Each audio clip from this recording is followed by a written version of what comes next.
Around 9 months ago, I made a video about Jurassic World Primal Ops. Wait! It was 9 months ago? Does time even exist? In the video, I expressed that I was excited for Primal Ops and how it looked like dumb fun. Well, here we are.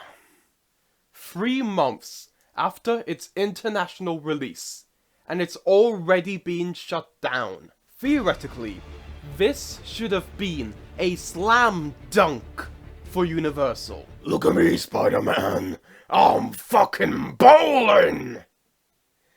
That is quite possibly the worst Venom impression I've ever heard. The game was released around the same time as Dominion. It got promotion.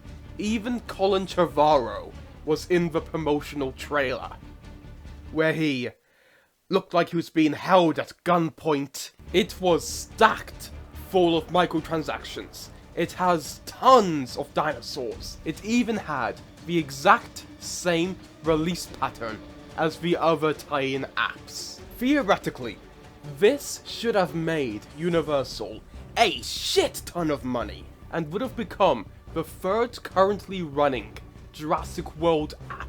Well, in reality, it would have been the second, because Jurassic World the game is a money laundering scheme. But yet, here we are, 3 months later, and it's already being shut down by the end of October.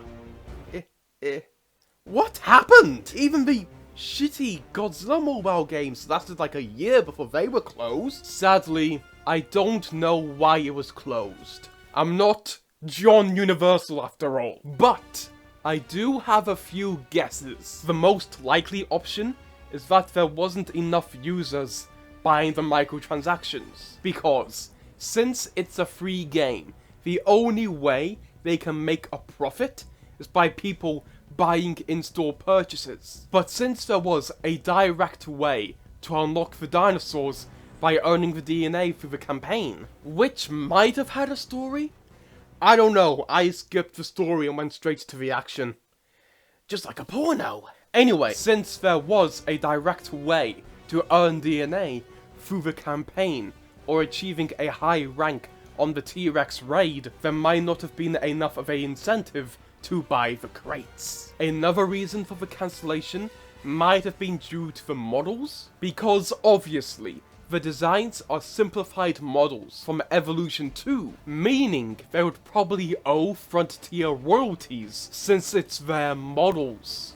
Well, not all of them were made by Frontier, and you can obviously tell which is which. So maybe the amount of microtransactions wasn't enough to fund both the royalties and the employees? The last option I'll mention here is that maybe the game was cancelled due to the quality of the game itself. Because unlike Jurassic World Alive, which keeps you constantly thinking to defeat your opponent, Primal Ops is very repetitive.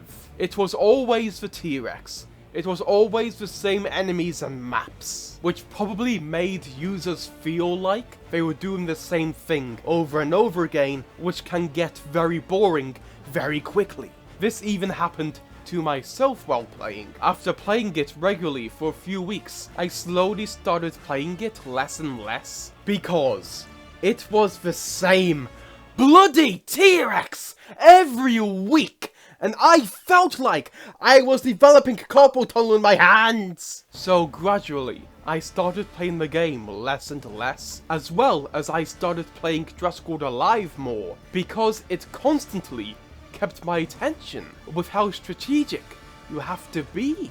I'd say that I'm actually starting to like it. But this situation with Primal Ops does start to reveal a bigger problem with how Universal is treating the franchise outside of the movies.